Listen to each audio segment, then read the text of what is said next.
एक ही जनरेटर लो अब मतलब एक मशीन फूक देना बारी के आनंद भी रहा हर प्रकार के लोग चाचा दादा भैया बाबू बैठल हुआ इनमें कुछ लोग ऐसा बैठल हुआ जो हमारे श्री नारायण चाचा का बिरहा सुनने वाला लोग हुआ पाला चाचा का बिरहा सुनने वाला लोग बैठल हुआ जो सुन ले बा रामदेव चाचा गुल्लू चाचा का बिरहा सुनने वाला लोग भी बैठल हुआ यही में कुछ लोग बैठल हो रब केवल लोग कपड़म कलो सुने वाला आजकल बिरहा होता कि बिरहा में बनैती हो गला है लेकिन बिरहा पहले के बिरहा कैसे गावे एगो भक्ति रस बिरहा सुनो जाओ ओकर बाद और से नंबर आजी ओकर बाद जैसन आदेश कर ले आदेश का पालन हमनी कर ले आवत भैया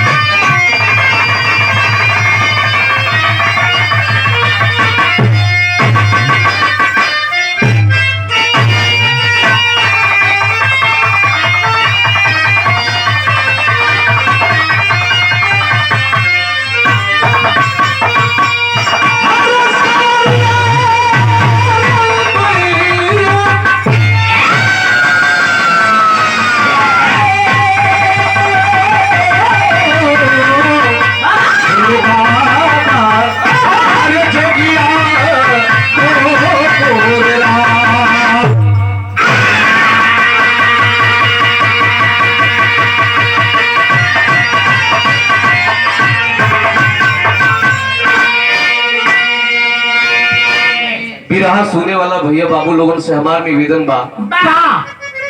हंसी मजाक कर धूम छड़िक आनंद होला गाजीपुर जिला से बलिया जिला पार कैली बलिया जिला से मऊ जिला पार कैली शायद ही गांव रोरे सब गांव देवरिया जिला में पड़ेगा तेहतना दूरी पार कैला के मतलब हो भैया कुछ बढ़िया बात ना बता दिया जा तो हंसी मजाक के बात एगो अलग चीज होला ई बिरहा देखी हमर बिरहा उठी त्रेता युग से द्वापर युग खत्म करी द्वापर युग खत्म कैला के बाद में कलयुग में आई आ कलयुग में जब बिरहा आई तो फिर ये परिवार को लेके चली बिरहा कैसे बा आवत भूमिका पे भाव रखिया हर किसी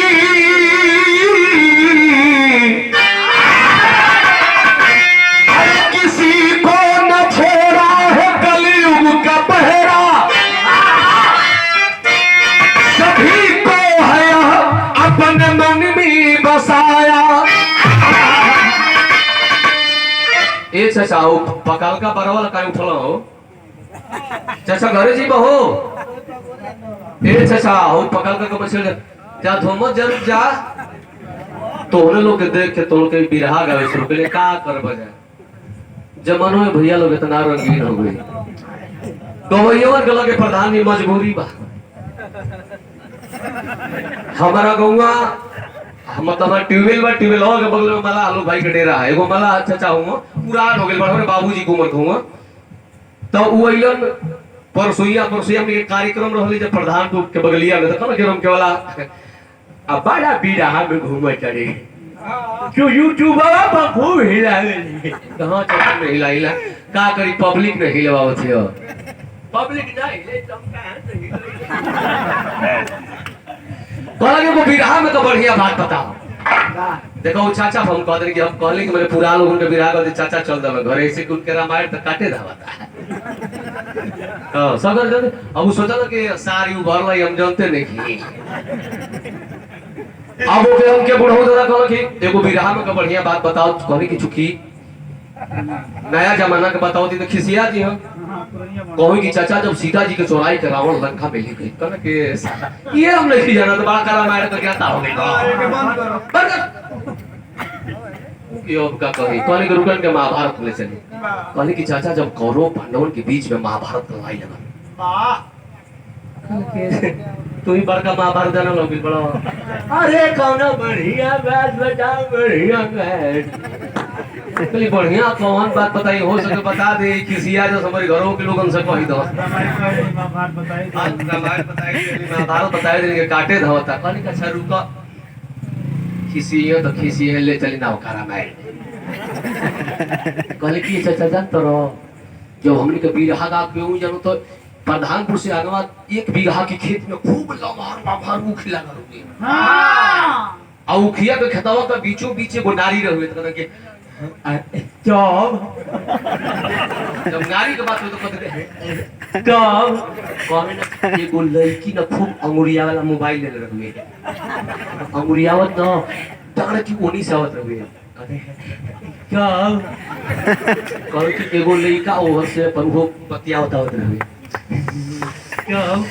और तू बतलाओ दोनों बड़ा ऊखी के बीचों बीच में गो सा बेटा हो गया सरकारी सारी ये सुनल चाहता हूं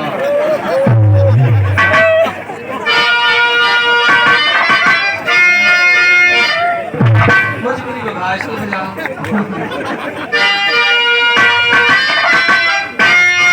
किसी को न खेला है कलयुग का पहरा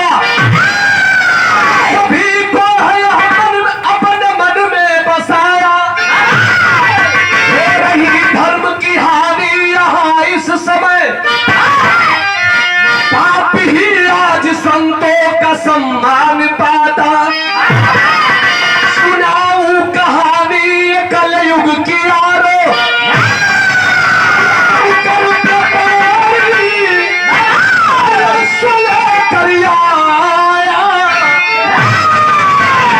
स्वामी बता दो ये दुख कैसा है आज भाई ये भाई कर चला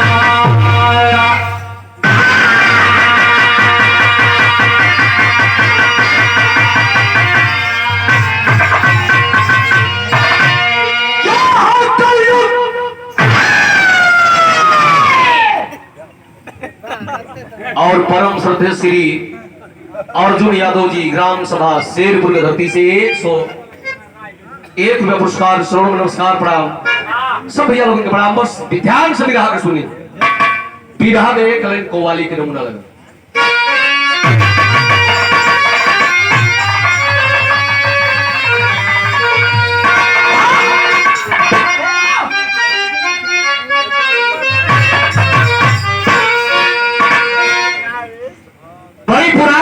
पहले का गौरिया गावे अरे इतने करी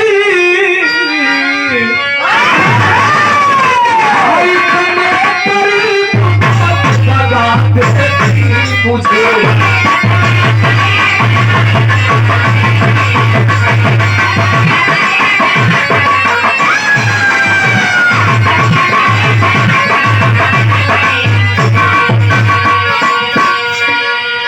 विरहा में ध्यान रहे अरे कलयुग में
वेदों की बाणी अब कहां किसी को है भाता। अगर श्रोता बंधु लोग जनता का आदेश हो जाओ कि हम अधर का कहारा बंदिश सुनो, छंद अलंकार सुनो, भैया लोग कहा हिम्मत बल फुहर पतर गई कि मजबूरी बा जैसन पब्लिक चाहत है वैसे कलाकार बिरहा गावत हुन। कलयुग में दुराचारी ही सम्मान है पाता। सम्मान के करा थी जा जैसे हमने के भैया प्रधानी के चुनाव आई 100 रुपया दे के रामकुल से प्रचार करो भैया हम प्रत्याशी है माता रानी करे आप प्रधान हो जाए, लेकिन अगर यही में कोनो 2-4 गो मर्डर होके आके खड़ा हो जा तो तुम्हार हवा खराब। डरने लोग कहेंगे हाँ भैया चले बनी कलयुग में दुराचारी सम्मान बढ़िया आदमी उ ना कथी मतलब अगर केहू मर्डरी आ चुनाव के मैदान में साला उ जेल में रहता तो सारे चुनाव जीत जाता। बता ना कैसे अखिलेश भाई सोचल कि हम साफ सुथरी सरकार चलाएंगे, लंच पर टिकट नहीं देंगे ना। अखिलेश गावा खराब आ दे दो से बड़ी अखिलेश लंठन के टिकट देखा बिना कहले फूल से फूल पास कर दिया। ए बड़ी हम कह दे मनोज भैया कि मैसेज मोबाइल से ये कि खाली टिकट से लंठन के दे दो। जब लंठ के सरकार के सामने लंठ का सरकार को निकल जाके काट अरे हाँ मशीन पहले बंद करावे पड़ी। तो कलयुग में दुराचारी ही सम्मान है पाता, वेदों की बाणी अब कहाँ किसी को है भाता।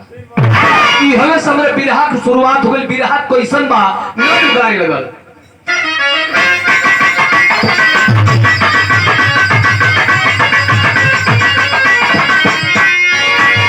युग त्रेता पिता तब द्वापर युग सवार हुआ, व्यापारी बन के तब कलयुग आज तैयार हुआ।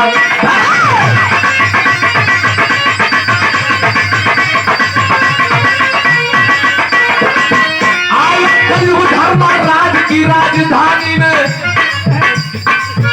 आया, कलयुग धर्मराज की राजधानी में उखाड़ फेंक दिया पुष्प सब राजधानी में।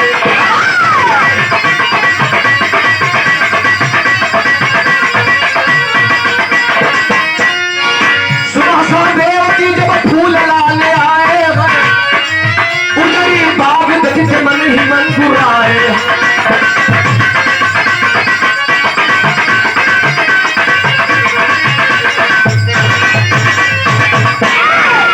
बिरहा के समझ रहे हो जाओ। सतयुग 4 युग है, सतयुग त्रेता द्वापर कलयुग। सतयुग खत्म नहीं, त्रेता युग चढ़ल आ त्रेता युग खत्म नहीं तो द्वापर युग का पहरा आवे के है। धीरे धीरे धीरे धीरे हो बाबू द्वापर युग भी खत्म जब भइल हो आ द्वापर युग जब खत्म भइल कलयुग का पहरा आवे के भइल। जब कलयुग का पहरा आवे के भइल तब कलयुग महाराज सोचलन कि अब तो हमार शासन चली, हमार राज्य चली, तो तनी चली हम मृतलोक में। आ देखी तो कैसन कैसन लोग मृतलोक में हुए मनोज भाई। कलयुग महाराज चलन तो चलन तो अकेले ना चलन, माया का 5 गो घोड़ा बना के लेके चलते, फटही धोती, फटहा कुर्ता, हमारी गाजीपुर का चिरकुटावा ने फाटल गमछी। अगर चिरकुटावा हिट बहुत हो भी है लोग पादर के बिहार का ना दुर्लभपुर गाजीपुर को सरवन कनौजिया ओकर गमछी के तो भाई स्टाइल बटले बा, ओकर पछाड़ का स्टाइल अलगे बा। बारी का दवाई तो खोले बा दिल बनवा ले बा। मैं हरुआए का नाव के पसंद कर करी से बाहर चीज फुटा बेटा ही सारा संगे तो कहीं ग्राम कर दिया। ठीक है ना हम कहां है तुम? ठीक है हिला हिला उघार के हिला। ए भैया फाटल गमछी, फाटल कुर्ता, फाटल धोती, हाथ में सोटा लेके चलन पहुंचलन कहा हस्तिनापुरी, जहां 5 पांडवन का नगरी है। वही फुलवारी बगीचा में ले जाके 5 घोड़ा छोड़ दहलन। रात भर 5 घोड़ा प्रेम का खिसिया के लिखा रे बच्चे। हां घूम घूम सब का होती जो पागल ते तने में खिसियाई यार तोरी गांव में आई तो हां यार बहुत हवा बहे लाउड के बैठ खिसिया ना बच्ची ता अपने कहले कि चाप के ना कहल लोग कहले कि बोला तम सा लोग का कहले कि हेनी मुड़ी का कोनी गोर खलिया सा कहते कि ताका भैया अब भाईवा ताका तो बहिनिया करे कब को तो आखी को पानी करती ताक रे ताक भैया बना तो ताकू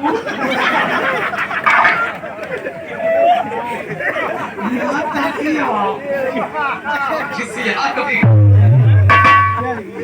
जा तो पगली खिसिया ही सब मेरे बोली मेरे चल चल तोरी घर में तो बोले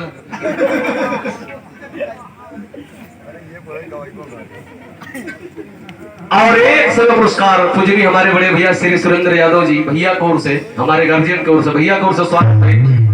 बहुत प्रणाम सब भैया को प्रणाम देवरांचल के बड़ाई कितनों कलेक्ट के विधायक दिन हमारा गांव में रहल हमसे अधिका इनाम हमसे अधिका मान सम्मान का कभी जी गलती बोलता नहीं पवली ई ना सोचा जाला कि देवरांचल नाम सिखले तो हमारे लोग होना ये मंच हो आ मंच पर लोग दोनों कलाकार का सम्मान करे बस भले हमारे घर गाजीपुर मेरी जन्मभूमि गाजीपुर है लेकिन मेरी कर्म भूमि मऊ देवरिया बलिया मेरी स्टूडियो बलिया तनी महीने अरे नेहुर गई रे बरबारी भेष में कल लोग महाराज और फुलवारी बगीचा में पांचों घोड़ों के छोड़ले हुए पांचों घोड़ा फुलवारी बगीचा के तहस नहस करके छोड़ देला सबेर भाई धर्मराज जी पांचों पांडवन में सबसे बड़े भाई धर्मराज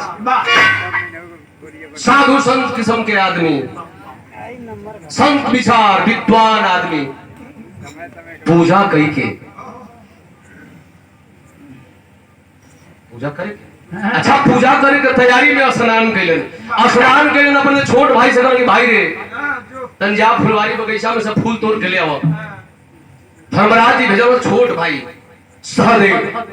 पांचों पांडवन का सबसे छोट भाई सहदेव डलिया लेलन फुलवारी बगीचा में गइलन आ जब बगीचा में गइलन ते कहू फूल हइए नहीं के डाल टूट के टिड़िंग टिड़िंग फंग आउता क्या तो की पर के एको पेड़ खड़े नहीं थे सहदेव जी देखला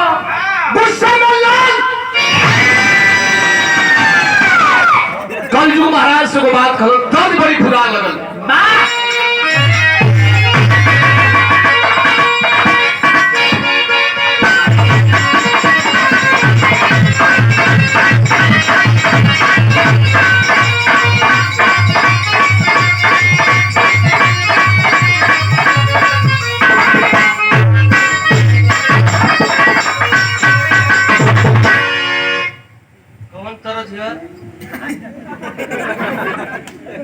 लाइन दे मर दे तू है गरीबा अरे कितना चल अरे कितना चल हले तुझे हीरा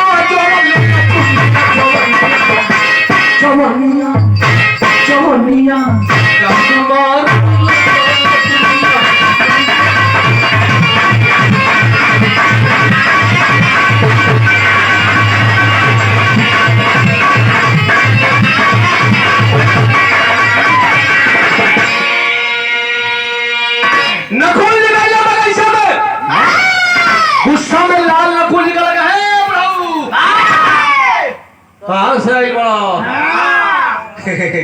हाथ जोड़ के कलजुग महाराज कहल कि भैया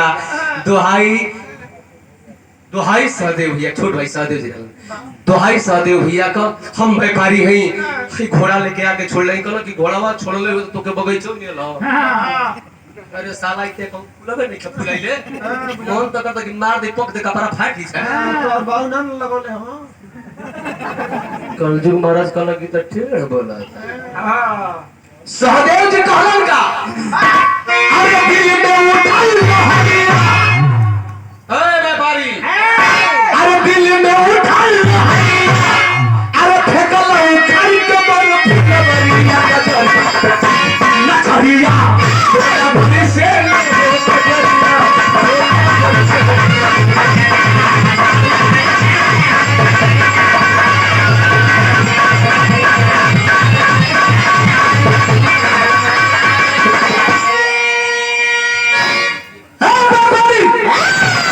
एगो काम कर जितना हमार फुलवारी बगीचा तू नाश कैले हुए दंड में एगो हमके घोड़ा दे डांड में एगो घोड़ा नहीं तो बहुत मार मार वाह सहदेव जी के बात सुन के कलजुग महाराज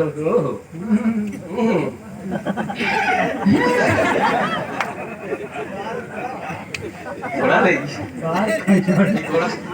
कोई में हनरा दो सबरा और कौन की घोड़ा ले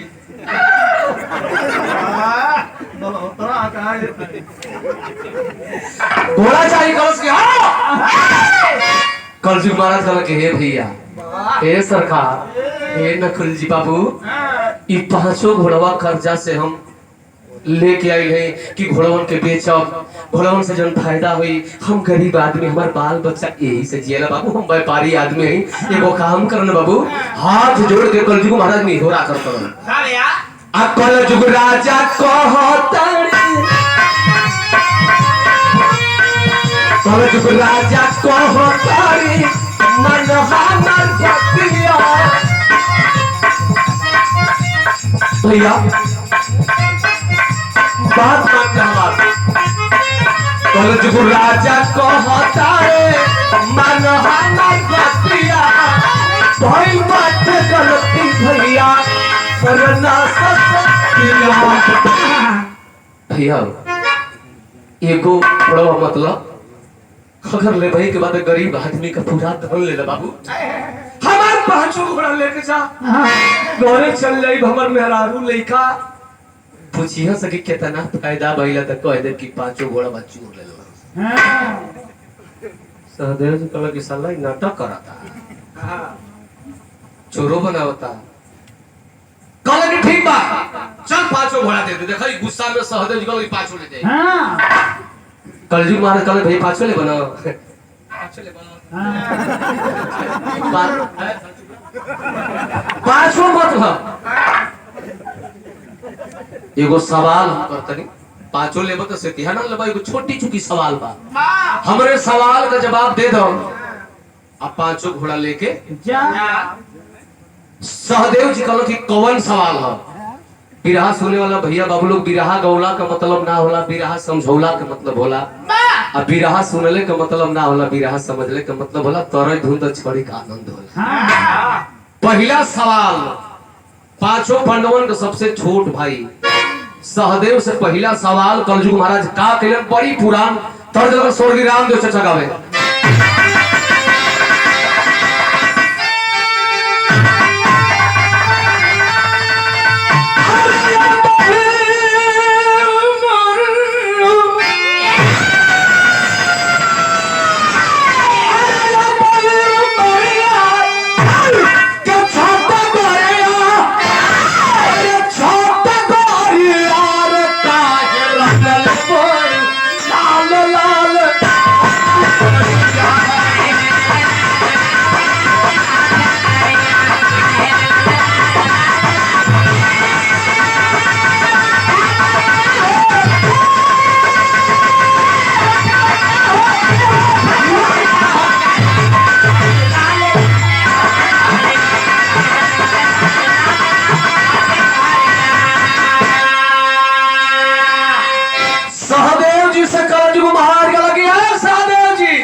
पांचों घोड़ा वाले बना हो सुन ला हमार सवाल तो से सवाल कर दनी का कइला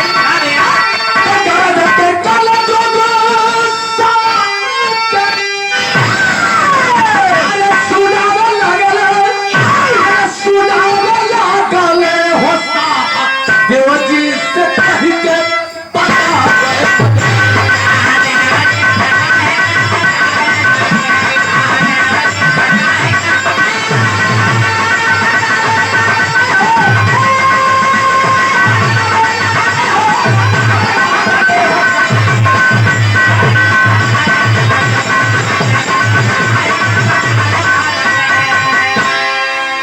ए भैया सहदेव जी हो कनवा का पर्दवा खोल के सुन लो हमार सवाल कौन हो कौनो वेद पुराण का सवाल हम नहीं ठीक हम अपने आँखी के सामने घटल घटना का सवाल करतनी ये पांचों घोड़वन के खरीद के जब हम लेके चलली हो रास्तवा में हम अली हो तो 1 बीघा के खेत में खूब गेहूं का फसल लागल रही आ जब वो गेहुआ के खेत के लगे हम अली हो तो हमारी सामने घटना का घटल बिरहा सुने वाला भैया लोग तनिक ध्यान दली ई कलजुग महाराज सहदेव जी से सवाल करत कि देखलिए क खेत गेहूं का लगल रहुए हरी हरी आ जब लगवा जाई तो का हुए आ पिछावा से डार गहुए गेहुआ के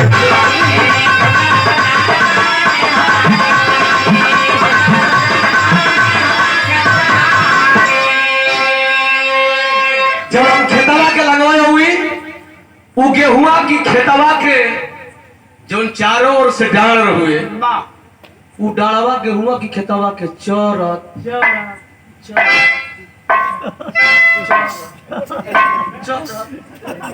चरत पूरा खेतवा चरी गलुए हमके बुझाइबे न करो कि साला ई डाल कैसे खेत चराता देश जी का दंडी कौन सवाल है तो कंफ्यूज इतना कर हमरा के नहीं कंफ्यूज कर ना पाचो ले कोला के नहीं बुझात हां ये बेटा नहीं बुझात ना पाँच गो ले बाओ पाँच ले बाओ हाँ तो कल तो नेहुर नेहुर छौमा घोड़ा तू बनबयो कबूतर बिहाले जवाब कबूतर में बिहाले जवाब चढ़ावे लगल हो सहदेव की कहीं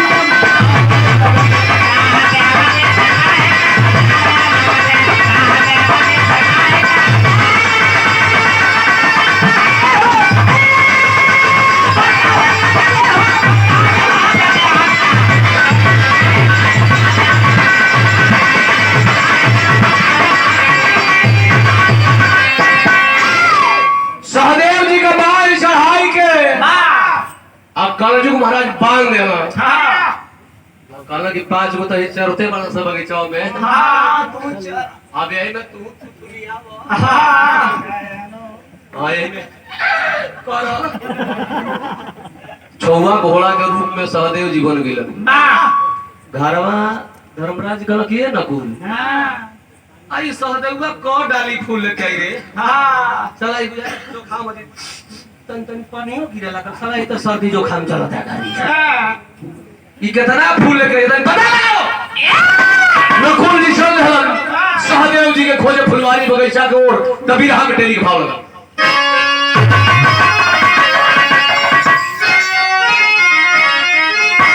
अरे नकुल जी चल भाई के खोजे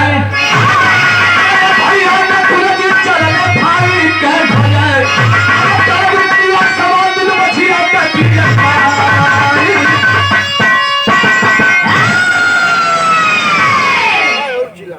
कलयुग किया सवाल दूध बछिया का पिए माई नकुल जी चल रहे भाई के खोजे नकुल जी जब बगीचा में गईलन देखलन कलयुग महाराज कहला कि दोहाई नकुल भैया कह हम जाना तन तोरी भाई के बाल के नहीं रोले नहीं तू गुस्सा में होइबा नकुल जी ई सहदेव बहुत मनटाठ बाड़ो तब न बबेलानी एगो सवाल कइली हम तने में झुरा के नहीं उड़ गेलू हम जानते नहीं तो फिर भाई के लेके जीवा इनाम में 5 घोड़वा रख ले बोले जीवा एगो छोटी छोटी सवाल बा नकुल जी कहला कैसा सवाल कहला कि सवाल है शर्त है मेरा मैं आपके सभी भाइयों को आजमाऊंगा कि कौन कितना ज्ञानी है कौन कितना जानता है तो से सवाल हमारी है भाई नकुल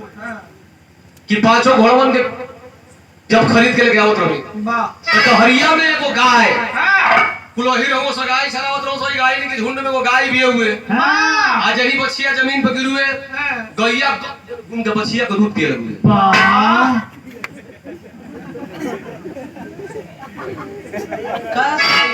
का वो गैया जैसे जमीन पर बछिया के गिरे हुए अब बछिया जैसे खराब हो गए गैया लोग बछिया को दूध अरे मत गाय भी आलिस तो छोड़ो ना बाछा बाछी गाय का भैंस का दूध पियो सो ना ना ना भाई तो वे तो हम क्या चंबा ना साला गैया काहे बछिया का दूध पिए एकर मतलब का भाई प्रभु जी कहना गीता बुझाते हैं कि साला आई ले सुन लई ना रही के भैया बढ़िया पीछे करो तू नहीं हो रहा दो ही सवाल पर दो ही भाई नहीं बोला घरवा छड़िया थोके जगह में 60,000 अरे वाह अनुजय भाई जगह में 60,000 हाथी को बोला सरिया तो कहो ना कि भाई उनका रोक ले हाँ। चले हैं भीम जी तो नौकी आ गई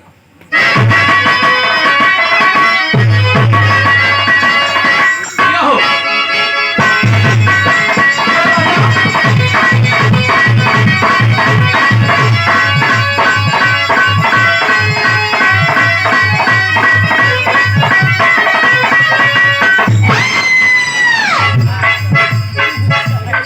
कोनो पुरान आदमी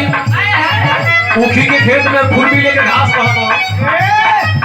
वही में स्क्रीन टच मोबाइल है कोनो लड़का लार फोटा गिरा होता बतियावत अपना दोस्त से रे का करी कतना हाथी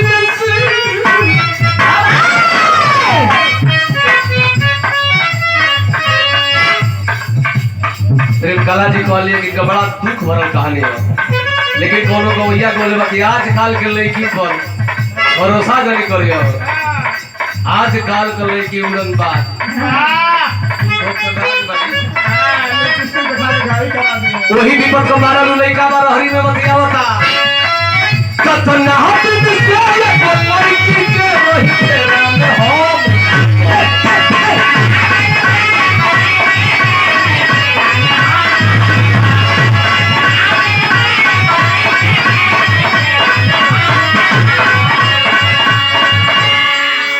तर्ज के स्वभाव का हो प्रेम जी चले हैं कहा फुलवारी बगीचा के ओर देख लिया कंजू महाराज हाथ में गदा ले भीम जी भाजत हुआ कौन है मेरे भाइयों को बताए मार दूंगा ये गदा पग से फट जाएगा हालांकि तो आई भीम भैया को कल जुग कहा तब भीम से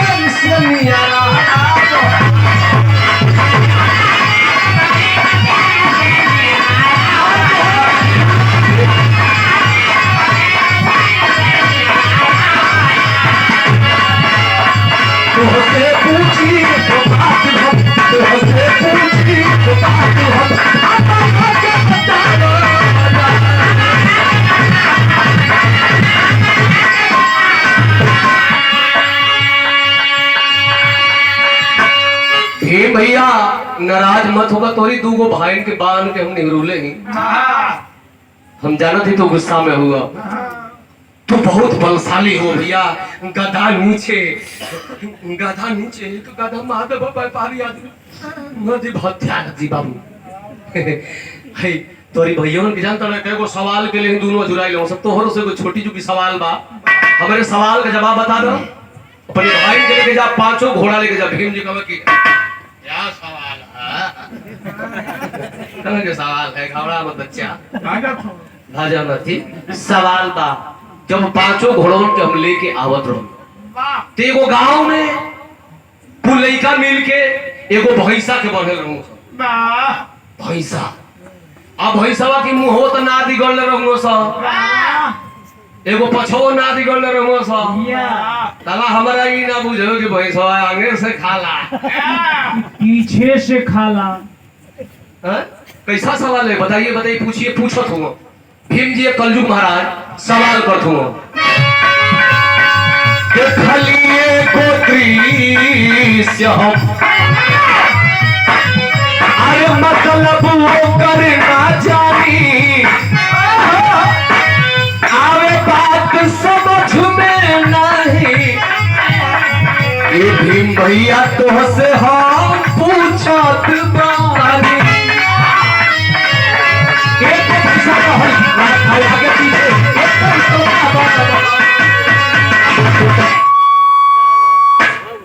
एक मतलब का भाई भीम निकल के हम के नहीं खे बुझा था मैं तेरे जानता कि भैंसा आगे से खा लो चाहे कौनो गोरू आगे से खा लो कहला कि आगे नहीं खे पीछे नहीं खे बुझा कल जी मारे चला कि पीछे के बात नहीं करे तो कहला कि था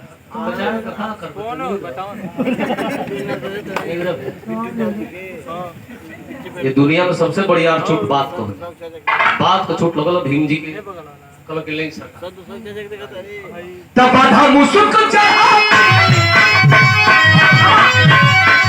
बाधा मुसुक चढ़ा के भाव पिया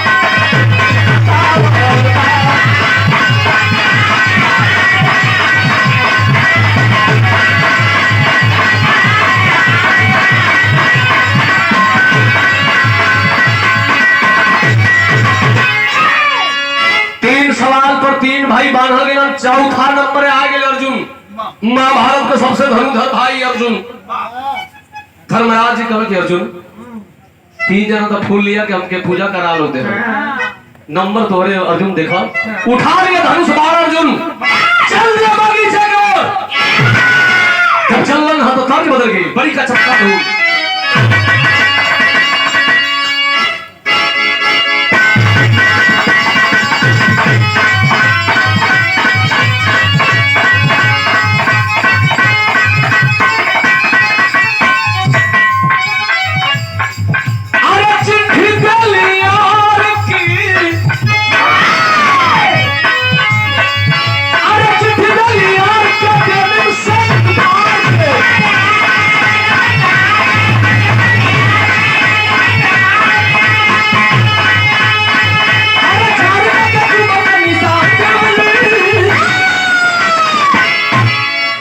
परिवाली है खाली चीन के सामान देवेली दर्द के छोड़ दो सब आओ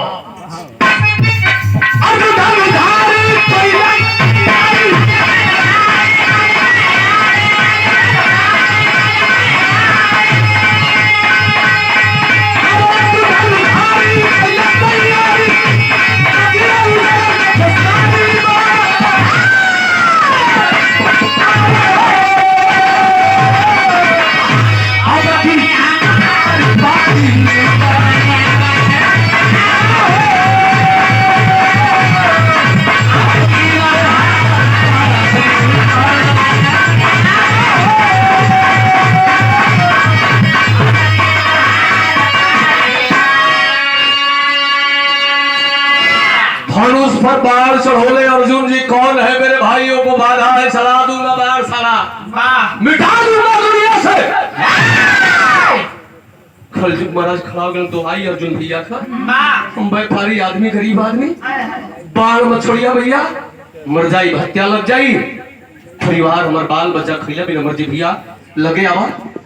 आवा हमसे गलती है भैया तोरे बगीचा में हमके शरण मिलल हम जानी कि राजा हमारा राजा का बगीचा 5 घोड़ा के छोड़ देनी हमसे यह गलती भाई हमार घोड़ा तोरे बगीचा के फुलवारी बगीचा के कुछ नुकसान कैले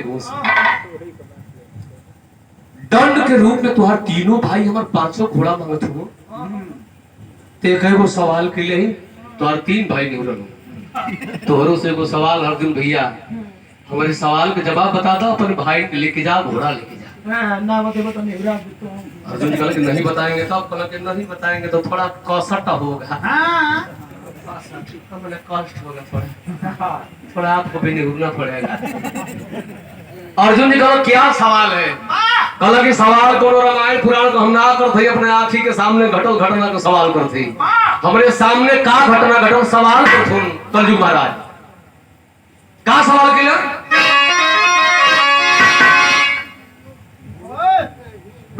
तोहार दोष नहीं थे लॉकडाउन का दोष सवाल किया कि बोझा नहीं उठ सुना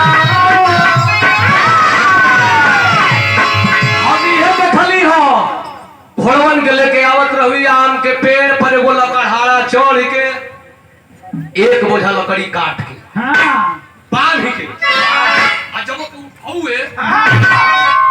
तो बोझाओ करे नाक के बरोबर ये करे ऊपर ओकर औकात ना रहे उठा के कपार पर धले ये अर्जुन भैया बोझवा ऊपर टॉक के लकड़हारवा ओकर गुड़िया खोल के पेड़ पर चढ़ के और ही हेतना लकड़ी काट के ऊपर उमच के बांध के तब उठावत है कर मतलब का सवाल करथूं अरे पोछा नहीं उठल सुना अरे कैला पर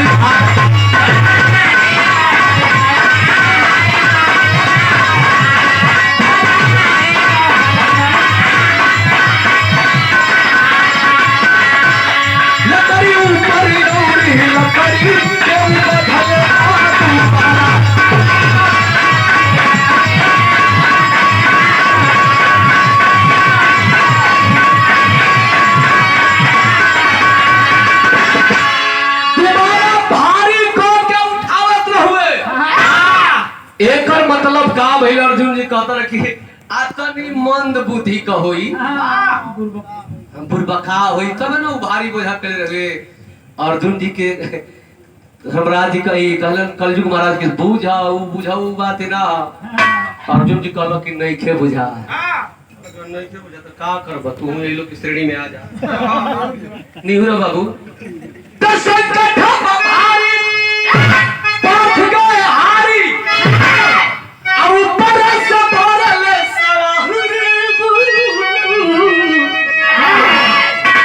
आओ अर्जुन आओ हो अब की तोहार पारी 4 सवाल पर 4 भैया निहुर हमरे बिरहा का आखिरी धुन आखिरी सवाल आखिरी भाव आई बड़ा मसल के गीत पुण्य जवानी में चल रहे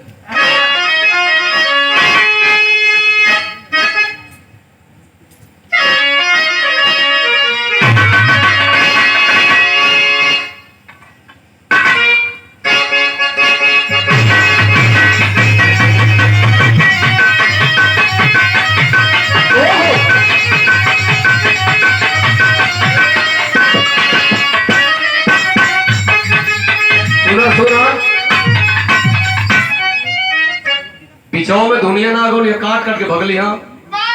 इसी के लोगों का ध्यान बिरहा पर हमारे बिरहा का आखिरी धुन बा आखिरी सवाल बा आराम क्यों तो कुछ अलग पहचान है बिरहा में एक आध गो धुन उठा के छोड़ीला जो ना के बिरहा जगह तो हरावेला एगो माटी का गीत जो ना गीती के माटी से उठा के एक यूट्यूब पर ले गेली आ जब एक छोड़ली तब सभी रहिया कुल दोहरावे लगल माता बहनी का धुन ही हो माता बहनी लोग कई रंग का गावेली कई रंग का नाचेली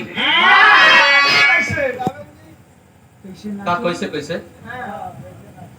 तोरो भी रहिया के बारे में बता दे रुक न रुक ओकरी बाद संग छूटला के बाद के प्रोजेक्ट हो एक पा गेली हम मेहरारू गावत रहली सब बियाहे में एक ले लेली कहले की बढ़िया चीज है कि बिरहा में छोड़ो मेहरारू जब जाली लावा भुजावे तो इजागर गोड़ी लमहरी हो भाई के गोड़ी देखे सियाई में नहीं क्या काहे बिया में लावा ना भुजालो भैया ये अच्छा तो कहीं से भुजाला ना तब वो टोटरा में होते दुआर पूजाओ भैला के परसौना भैला के बाद माता बहनी अगल बगल में जाई कि टोटरा पूरा करथी जरूर भाई यहाँ का टोटरा में बढ़िया बही तो ही चूरवा हमने का मन कर लगे साला कहीं परोज में खा लेती है तो लोग गोरी बाकी खा ले तो साला फंस ही जाई अब बिहान में रहती है तो तन दही चूरा खींच देती है तय भैया जब गोरी निया कोई कि ना हम नाचम ना गोड़ावा सझिया के पहनाया ले सोई ले लेला मार दे लगी तो सब फाड़ दे पिठिया ये कौन सुई है कैसे कि सोन गोड़ी निया ना आई ना जबी ना तन की लपका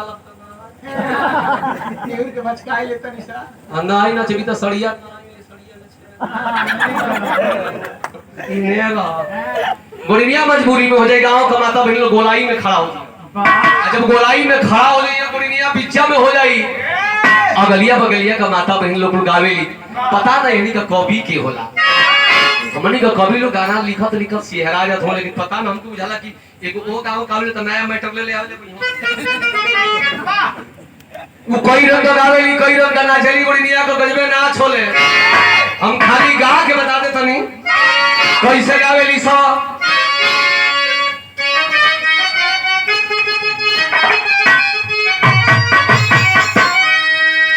अरे पहतर पहतर झीना मछलिया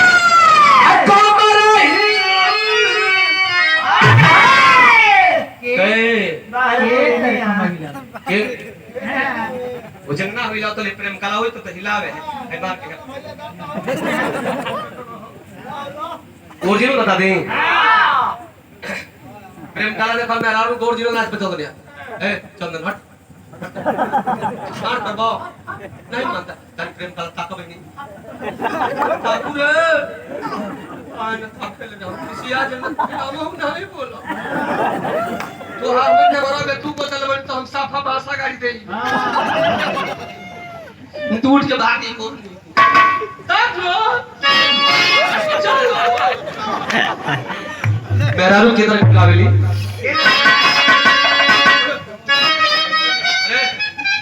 रुक फसफसाओ रुक पहले बना ले बते गोड़ीनिया का ऐसा अब घबराए को थोड़े आखिरी गीतिया देवरांचल ओमे देवरिया आड़ने का मार हो जाए खाओ फिर सारे चीजों को गोड़ी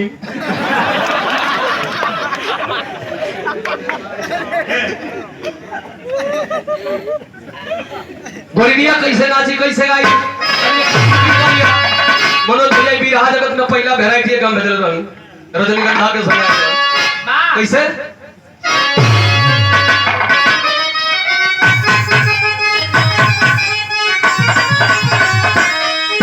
अरे पाहतर पाहतर झिका पथरिया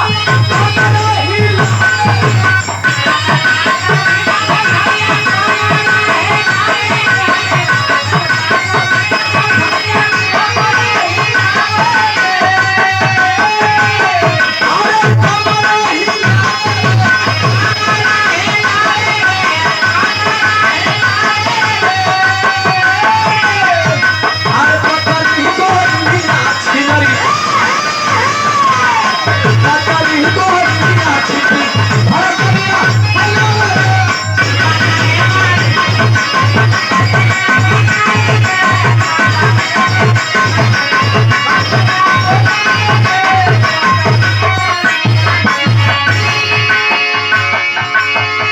तू सरकी लाइनिया मेहरलुआ बड़ा भाग सावन गावेली सब सुनला बापा के लाज लागे लगला जान कोन प्रेम कला इहो पद को बियाह शादी में गावेली मेहरलुआ गावेली सब तू सरकी लेने गा देती छोड़ दे तन की भाग सावन बा हमार दोसरा कान में छान मेहरलुआ गावेली सब कोई मेरे लगा रहा छिदरी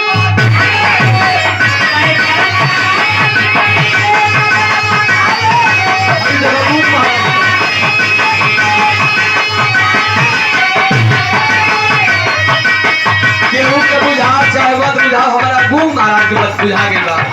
दोहाई के महाराज चपल रहो अरे कोई बेला के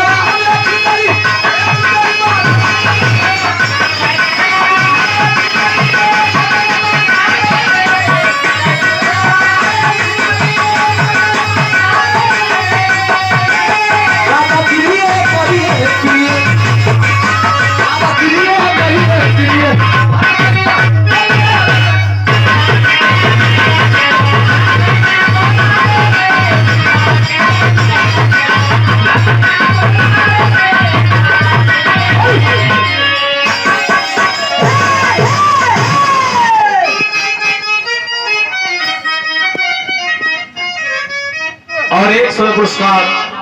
हमारे गार्जियन श्री सुभाष यादव जी के द्वारा स्वागत किया गया। चलो नमस्कार प्रणाम सभी प्रणाम।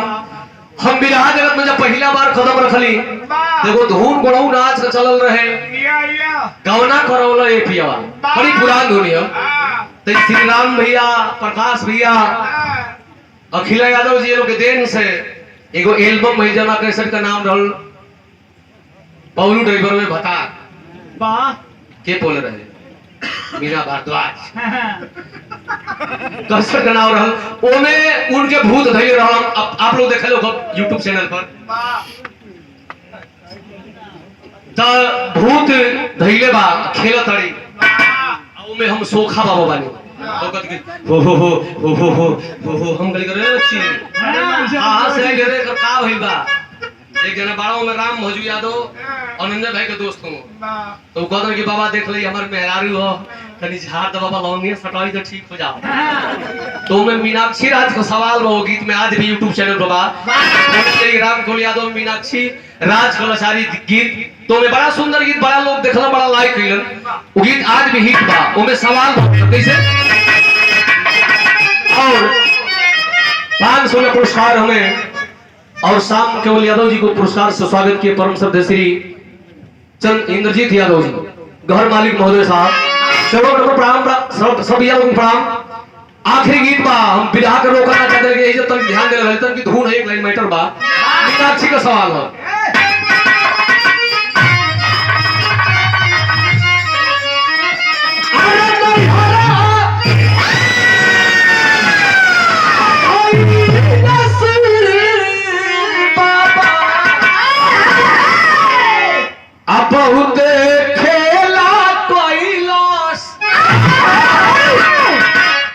बच्ची नजरे से घबराएगी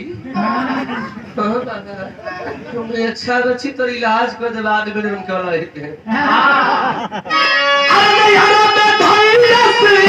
बाबा बहुत खेला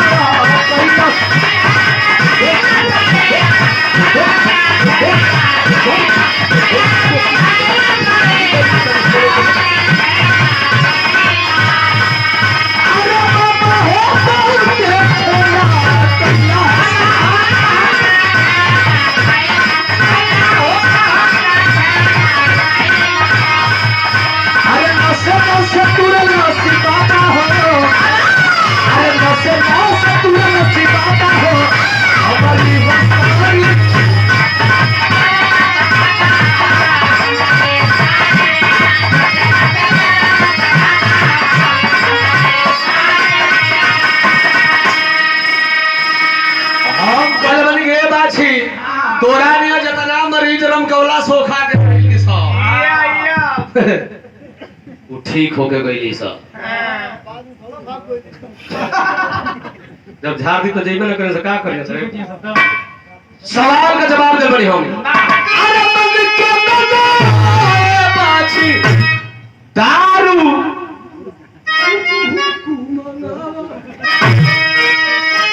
कुकु बोले वाला लालारी वाला बिकसिया ना पूछा है आई देवरवा में को झरियावा ना चाहिए हम तो पहना के धान से गिर जाता खाली कोई बात नहीं रहा गावे ले क्षेत्र में एगो बिनटोला बहू में रहनी सुहास भाई के खलियाई रहनी खाली विश्राम चौहान जी बनी उनका आई रहनी जइला के बाद देखी तो सर झिली मार के कल भैया की 10 रुपया मिलता है। हाँ भैया ये 10 रुपया का झिली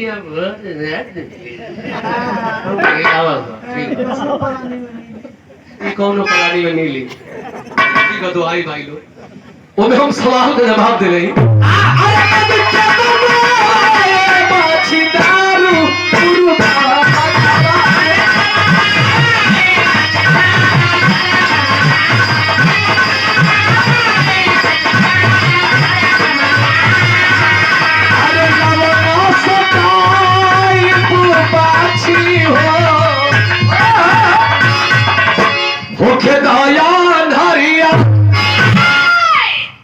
छोड़ी का आनंद रहल तनी विराह के भाव स्थल की ओर चलल जाई आखिरी सवाल आखिरी धुन रहल धर्मराज अपने चारों भैयवन के खोजत फुलवारी बगीचा की ओर जब चलना बाबू तो भाव अभिराम कैसे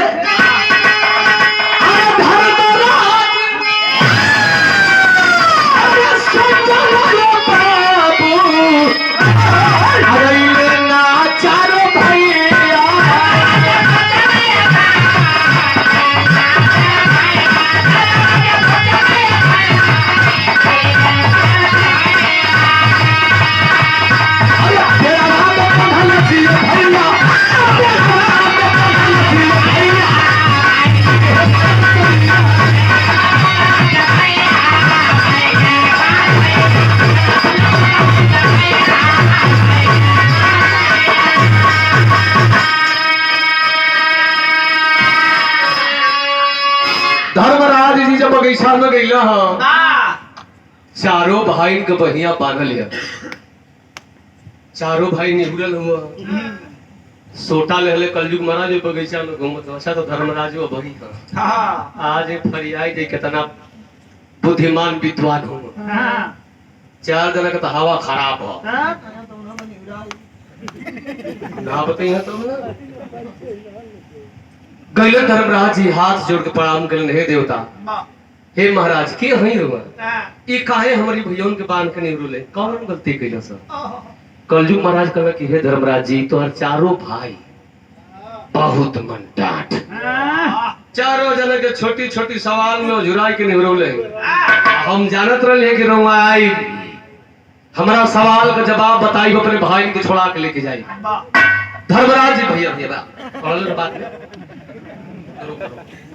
हम ना जाने कि हिली बदी पहले तो सही लवा देला और कमर तो थ्रेसर की पुलिये ने लॉप लॉप करत थी हां वो बेरिंग फूट गेल हां बेरिंग फूटल काहे भैया वाह कहल कि हे सरकार हमार भाई कौन गलती के लिए वो सब कलयुग महाराज कहल कि गलती का है ना हो उ तो हम बता दे तोहरों से हमारे सवाल के जवाब दे दो अपने भाई के लेके जा 5 घोड़ा लेके जा कहल कि हे सरकार आपको सवाल कौन हो बिरहा सुने वाला भैया तुम ध्यान दीजिए आखिरी सवाल हो कहल कि हे धर्मराज जब 5 घोड़ा के खरीद के हम लेके चलू रही रास्ते में होंगे वो इनार मिलुए का बोल इनार कुआं के पास है जब वही एगो मेहरारू एगो औरत एगो गगरी के नटई में बरही बांध के इनार में लटकाए की एक गगरी पानी खींच के वो एक गगरी के पानी से 7 गो गगरी में डलियो 7 गगरिया भर गई सो अब फिर वो गगरिया के रख के 7 गगरिया का पनिया एगो गगरिया में डलुए उ ना भरवी सा एकर मतलब का भाई धर्मराज जी सोचे लगलो कनक हे दर का सवाल हो गेल बताई फिर करतो सवाल के का केलन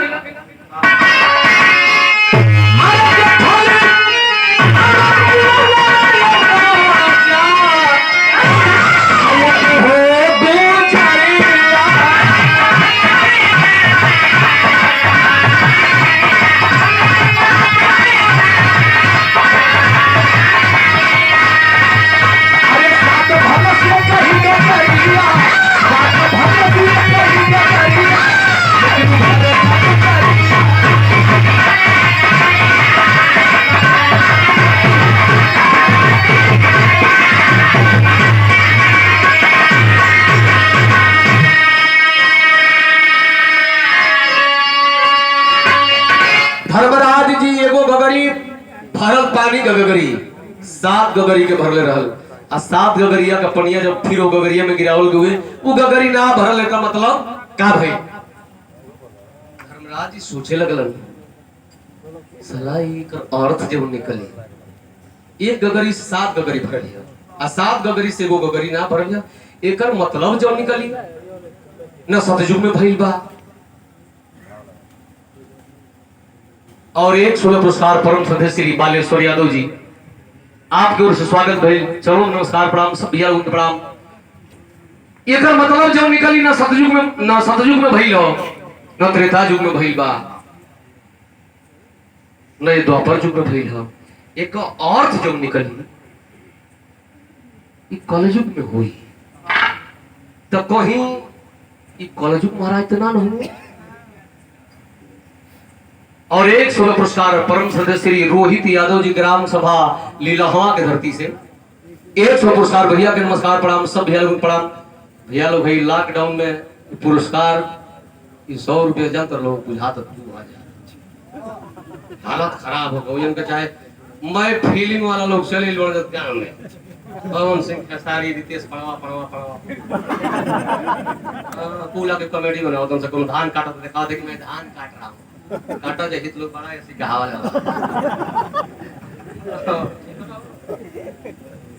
ये लॉकडाउन बतौलो सब केकर कितना पानी हो चल का लोग काओ आनंद भी है साला मेहरानू के साला समोसा भी खेला अपने के खा के आदमी काम चला लेता उतर सते काजी गरम आज चाड़ा सराड़ा सब छूटा अब कालो प्रोग्राम में सब धीरे धीरे मऊ धरती समर ले फिर सोने से बर्तन पूरा में परसुराम यादव जी गिरा अब चल देगा अब तुम करता आता सारा बलिया 25 का कल सारा में चाड़ा चला ले 28 पास है ए भैया आखिरकार धर्मराज जी सोचे लगन 5 सवाल के पूछल कि हमारी 5 भाई सरुआ का कइले रहली हो 5 सवाल के कलयुग महाराज बतौलन कि हई हई सवाल तोहरी 5 भाई से हम कइले हई जब 5 सवाल का अर्थ निकलन धर्मराज जी तो कहल कि जो 5 सवाल का अर्थ निकली वो कलयुग में होई आई लगत है कि कलयुग महाराज यहाँ के अपना दिमाग से तो मिलावे लगले हाथ जोड़ के धर्मराज कहल कि हे सरकार सवाल का जवाब तो हम बाद में बताई पहले रौवा बताए कि रौवा होई के हम तो घोड़ा बेचने वाले व्यापारी है साहब घोड़ा बेचने वाला का कहा औकात बके ऐसा सवाल करे हे सरकार आप स्वीकार करी अपने 5 सवाल का जवाब 2 मिनट में ले लेंगे स्वीकार करी कि हम कलयुग हैं। कलयुग महाराज सोचने लगे धर्मराज मुझे पहचान गया। हम कि धन्य है तू धर्मराज, मुझे पहचान गया, मैं कलयुग हूं। और बताओ मेरे सवाल का जवाब। पांचों सवाल का जवाब मात्र 2 मिनट बतौलन। का बतौलन? अल्लाह का भाव लगन।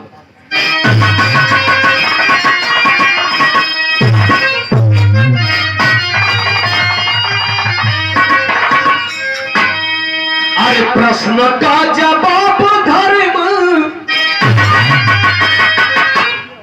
राजा जी बतावे भैया।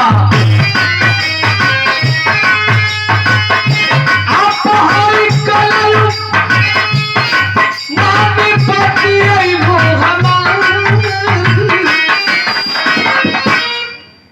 आप कलयुग महाराज हैं ना? हाँ। पहला सवाल मेरा छोट भाई से यह सवाल के लिए रहली कि पहला सवाल के पहला सवाल क्यों डाली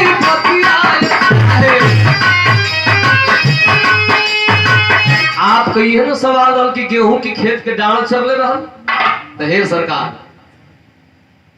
खेत का राजा के होला? कलयुग महाराज कहला कि डाल। गांव का मालिक के होला? गांव का अमीर राजा आदमी। तो हे सरकार, आपके कलयुग में गांव में जो अमीर हो जाए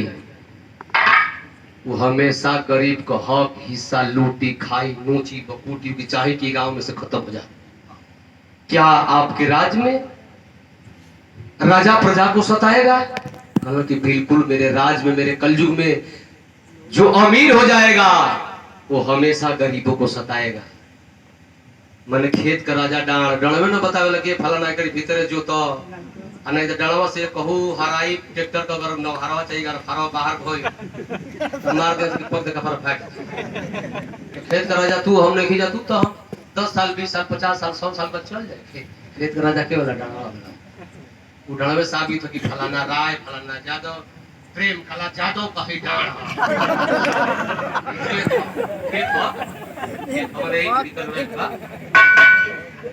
तहे साहब जे अमीर हो जाई वो हमेशा गरीब के सताई। पहला सवाल का जवाब हो गया कि बिल्कुल मेरे सवाल का जवाब यही है, जो अमीर हो जाएगा मेरे राज्य में वो गरीब को सताएगा। अच्छा तो सताओ जाता देखी ना,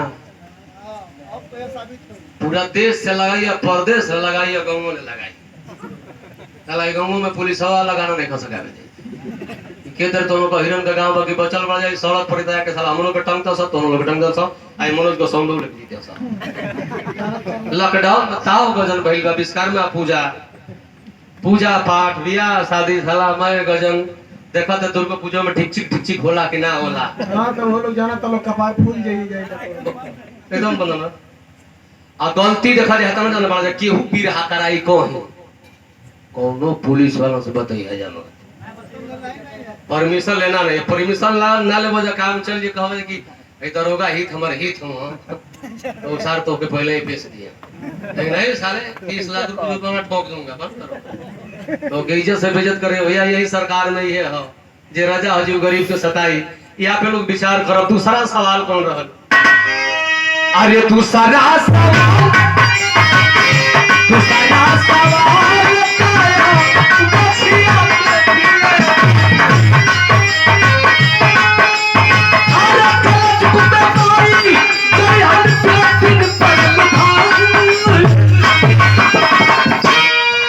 ये सरकार आपके कलयुग में एगो माई के तन से एगो बेटा एगो बेटी जन्म जाई। कल हाँ कल के ये साहब बेटा बेटी से माई तबले प्यार करी बरोबर जबले लइकवा का बियाह नहीं के भाई जहां लइकवा का बियाह भइल लइकवा जहां तन की मेहरुआ के माई के माने मेहरुआ के जाने लागल माई के कौन जाने लागल तो माई का मुंह हां चिंता नहीं करनी समझ बता ना कर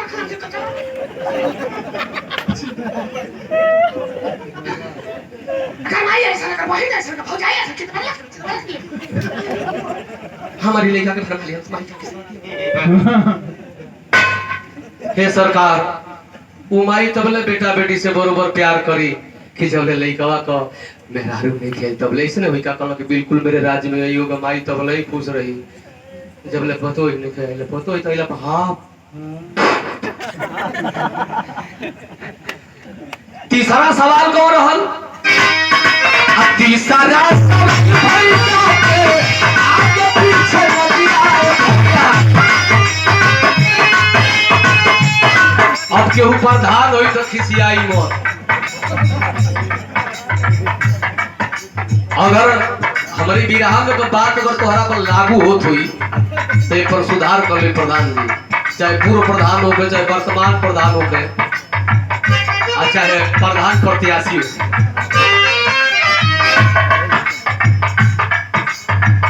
तीसरा सवाल भैया के आगे पीछे नहीं आए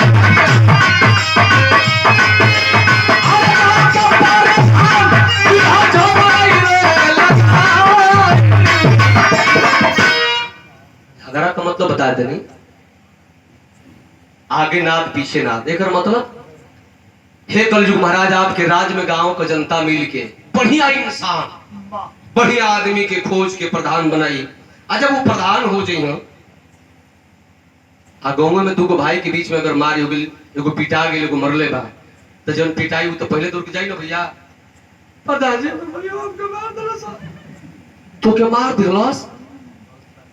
अरे यार तू हमके वोट दिले हम प्रधान के तो जहां पसीना बहता प्रधानवा का खून बही पहले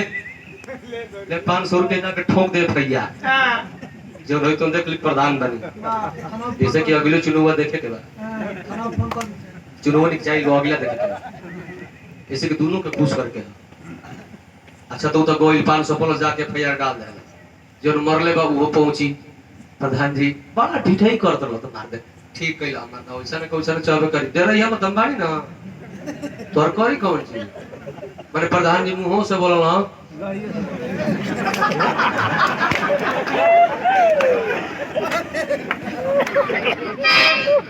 ये कौन सवाल है तीसरा चौथा पे आओ चौथा सवाल पढ़ला अरे बोझा ऊपर बोझा है भैया अरे बलजुग में कर्ज डोरी कर्जा से चचाई बोझा के ऊपर बोझा है इतना भैया लोग बैठे हुआ लॉकडाउन से सभी लोग परेशान हैं यही में उठ के केहू का कर जाके तरकारी बेचता केहू बर्फ बेचता केहू कुछ बेचता लोग सोचा था कि परिवार जियावे के कुछ करी यही में केहू सोचा था कि रुको ना चली 10 रुपया सैकड़ा पे ले ली पैसा एगो 50,000 का भैंस ले ली अब 5 किलो गर दूध दी अब बेचो अब वही पैसा से सुधियों को पैसा धीरे धीरे भर दे अब मुरहो भर दे तो हे गरीब जनता लोग हे भैया लोग पाड़ा है गरीब जोगी मोदी के राज में 1 लीटर दूध होते हैं घुमतल सावारा तो बाछी बहुत घुमतली से जने को तुम धोके बांध हैं हमर एगो लखनेश्वर डी किला बा वो जा घुमत हम सब पकड़ के बांध के सार लोग के बेइज्जत न लेके बिहार में सैकड़ा के हिसाब से हां सैकड़ा के हिसाब से आई घूमत छट्टी चापतन छचका ओमे से धली है एक आदमी होने के खीब तो जो आधा किलो देते तो 1.5 किलो देबे लागे लेकिन 50,000 का भैंस भैया कर्जा लेके मत की निहलो सूद पर वाली भैंस मत लिहलो नहीं तो दूध माठा गोईठा जरूर बेचाएगी लेकिन मैं पैसा मेडिकल स्टोर डॉक्टरी पे जाएगी काम खत्म हो गई खटत खत्म हो जीबे पैसा ना भराई तो नाती पूजा कुलनी में मरण बोझा के ऊपर बोझा मत करिए लोग भैया लोग राम केवल यादव की ओर से मंच की ओर से एगो निवेदन बा लंगड़ाई भंगड़ाई 10-20 हजार का पैसा जितने उतने किन लिया जा नहीं पैसा हो 1 लाख का ले जा लेकिन सूद वाला पैसा से भैंस मत लिया जा नहीं तो केहू ले तो कर हाल जानत हुई हमारे बिरहा का आखिरी सवाल अरे पांचवा सवाल साथी को बोलिया अरे साथ को लेकिन साथ भी लखाई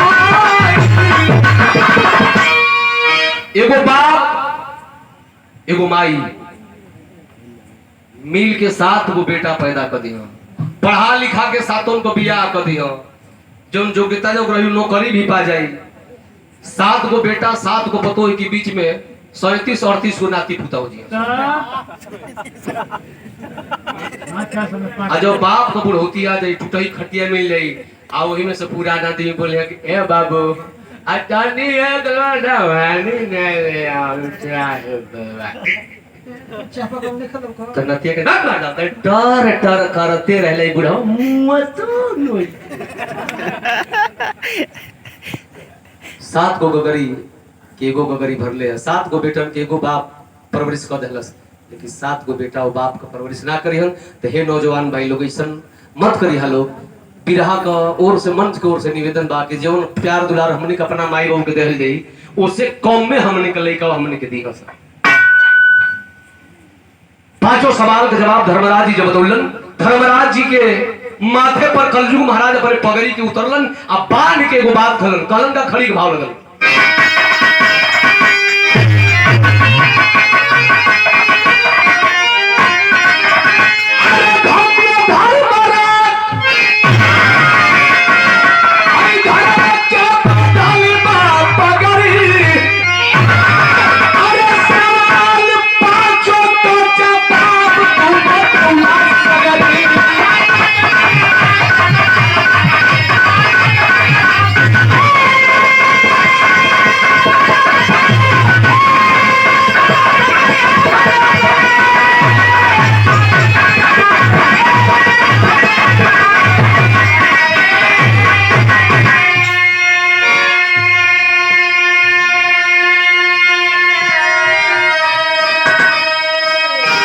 धर्मराज धर्म के बाद हलवा पगड़ी,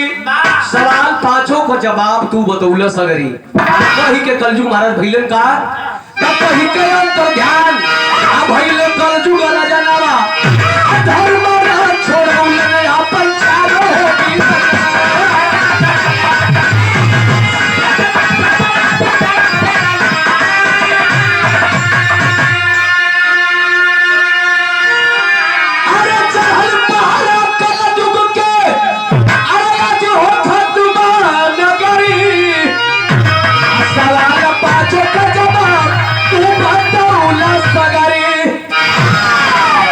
चढ़ल पहरा कलयुग का हो खतबा नगरी होता लमसम के ना भाई 5 सवाल होता ना।